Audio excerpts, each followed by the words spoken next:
esse maravilhoso pode ser traduzido para nós aqui como difícil, como grandioso.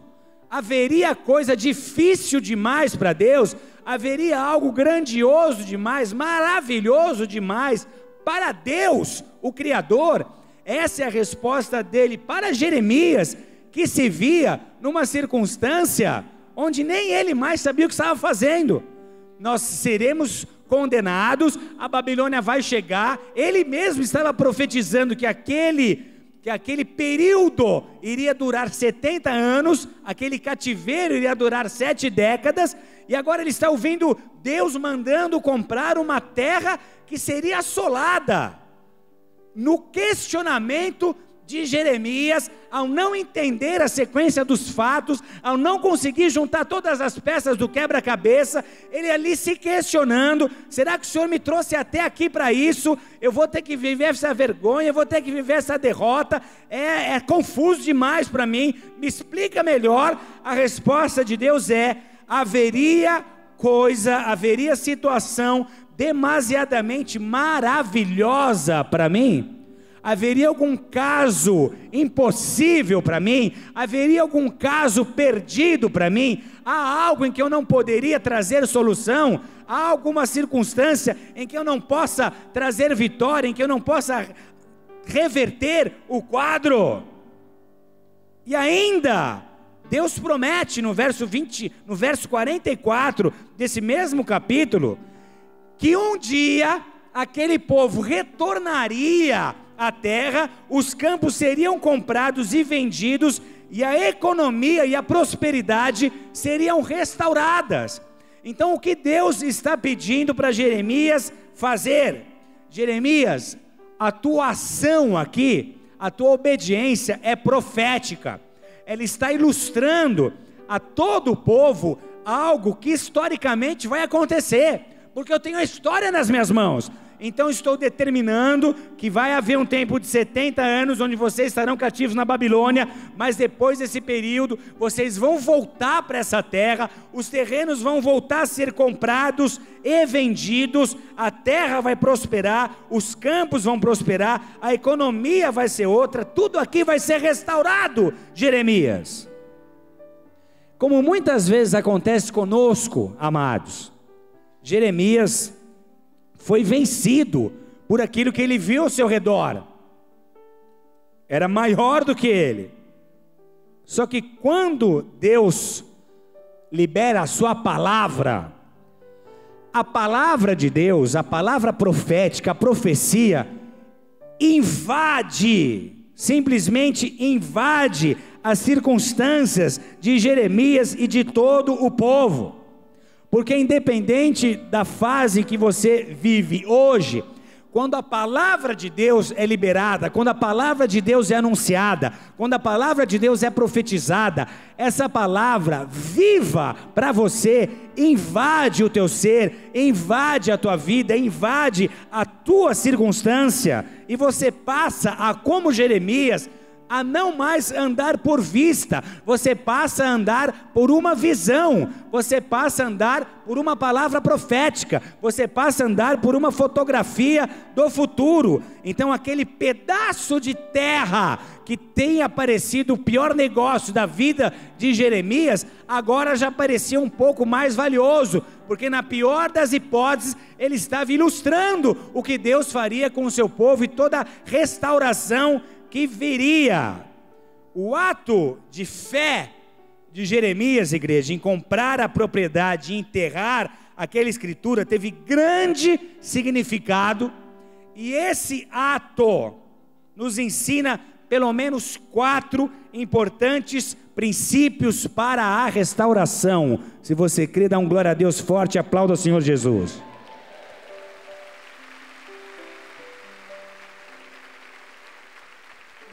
Esse é o tipo de sermão que você tem que guardar no seu coração para as mais diversas circunstâncias que você vai enfrentar nessa vida.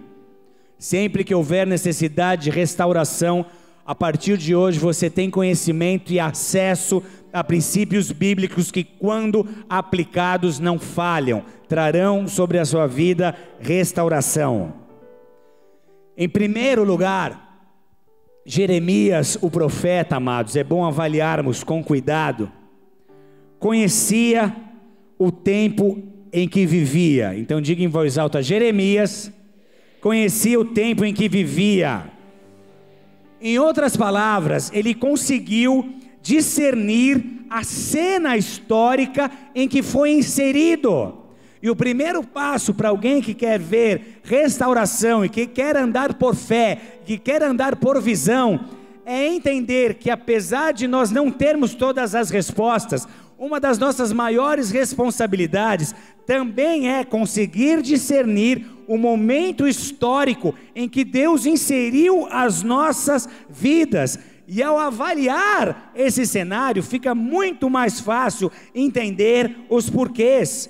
Amados, é o mínimo que alguém precisa saber para enfrentar a próxima temporada, porque você chegou até aqui, usou ferramentas de forma hábil, tinha respostas para muitas perguntas, mas o que você viveu ontem já não é garantia do que você vai viver daqui para frente. A unção que te trouxe até aqui já não te leva até ali. O maná de ontem já apodreceu e você precisa de um maná para agora.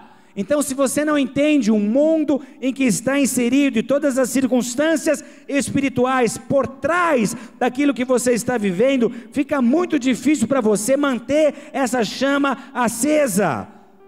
E igreja, mais do que em qualquer momento da história, a igreja está envolvida na grande colheita. A igreja está se preocupando em cumprir a sua chamada. A igreja está visitando cidades, nações, pregando aos perdidos, alcançando janelas no mundo onde o evangelho não pode ser pregado.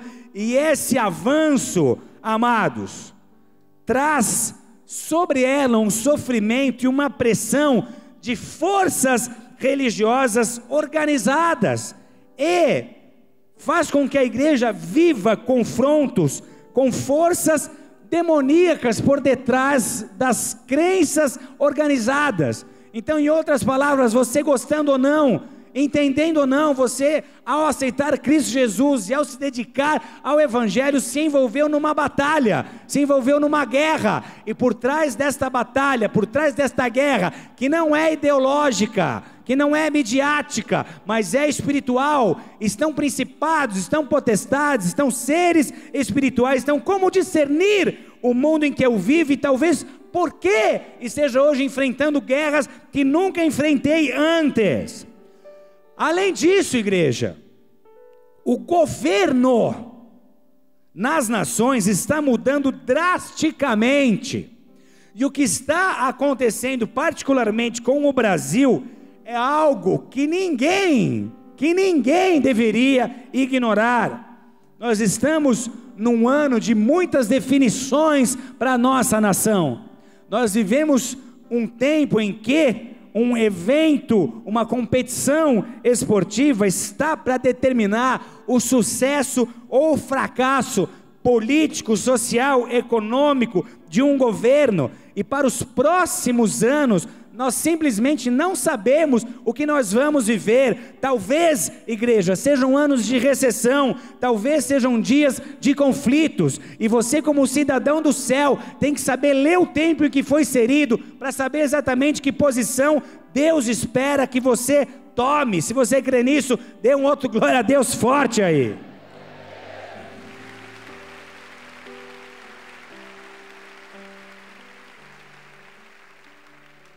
Esses são dias, igreja, em que Deus está nos dando a mente de Cristo. Isso significa dizer que Ele está mudando a nossa forma de pensar.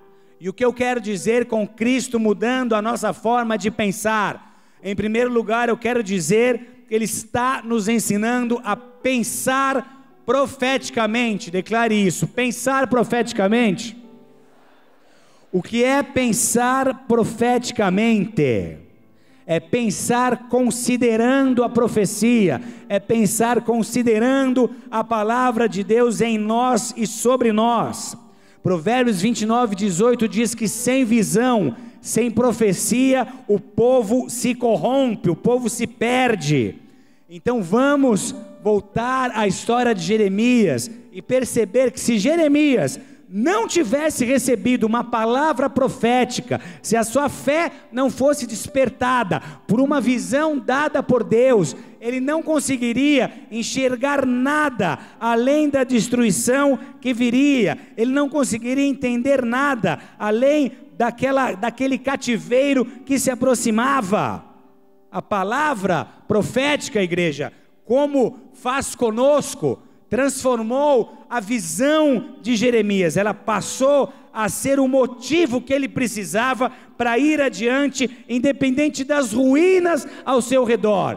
E o que Deus quer que você entenda nessa noite é que Ele escolheu esse tempo para liberar sobre você sentenças proféticas, porque a palavra de Deus não volta para Ele vazia, mas antes cumpre aquilo que lhe apraz. E os planos de Deus sobre você, os planos de Deus a teu respeito são claros, estão registrados nas Escrituras Sagradas, que são autoridade sobre as nossas vidas. Não importa o que os homens estejam dizendo, não importa o que os noticiários estejam declarando, importa para nós o que a Bíblia Sagrada diz ao nosso respeito, porque a nossa influência é a palavra de Deus, é a Bíblia Sagrada. Só Deus pode dirigir a sua vida, só Deus pode determinar os inícios e os fins, só Deus pode cuidar das transições, só Deus pode dizer o que você vive ou deixa de viver quando a sua vida pertence a Deus. Então Jeremias, quer aplaudir? Aplaude forte, porque Ele é Deus, Ele é santo,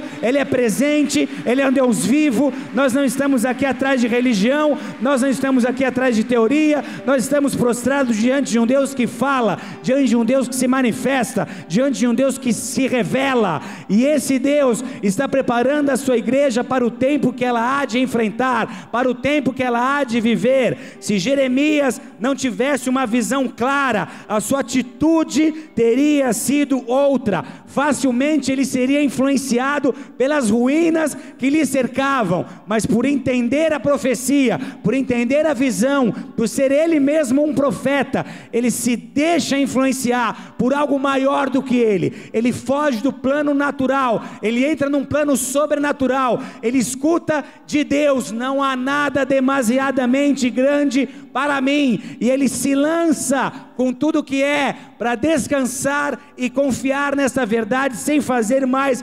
questionamento algum, porque era alguém que pensava, que raciocinava profeticamente, e quando você raciocina profeticamente, 1 mais 1 nem sempre é 2, e quando você raciocina profeticamente, nem sempre a tendência, nem sempre o óbvio se cumpre, nem sempre o que está evidenciado é aquilo que vai te suceder. Quando você pensa profeticamente, as suas possibilidades são ilimitadas, porque você passa a deixar Deus fazer parte do seu dia a dia, você passa a permitir que Deus venha a interagir contigo. Então aquilo que te não é possível, passa a ser possível, porque a mão de Deus está sobre a sua vida, porque o braço de Deus não é curto como o seu, não há caso perdido, não há nenhuma situação que não possa ser revertida, não há nada que Deus não possa mudar, não há nada que Deus não possa transformar. Acaso há algo maravilhoso demais para mim?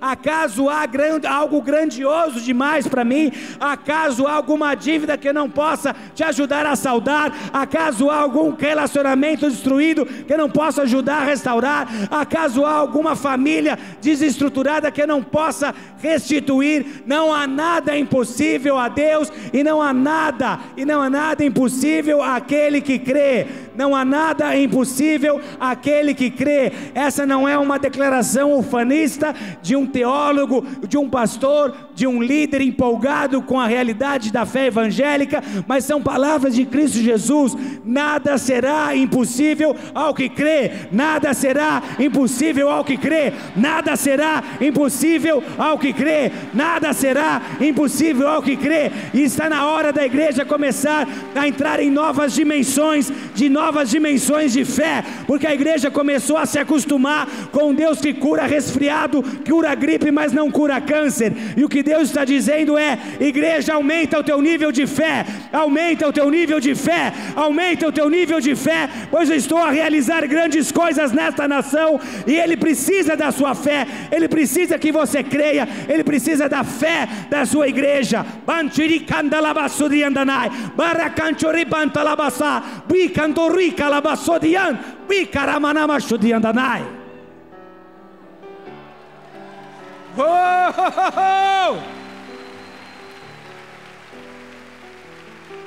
Não importa quais sejam as notícias que estejam te alcançando, sejam elas boas ou ruins, a tua segurança está em Deus, a tua confiança está em Deus, a tua provisão vem de Deus, o teu sustento vem de Deus. Ele é o teu guarda, Ele é o teu provedor, Ele é o teu Pai, Ele é o teu Senhor.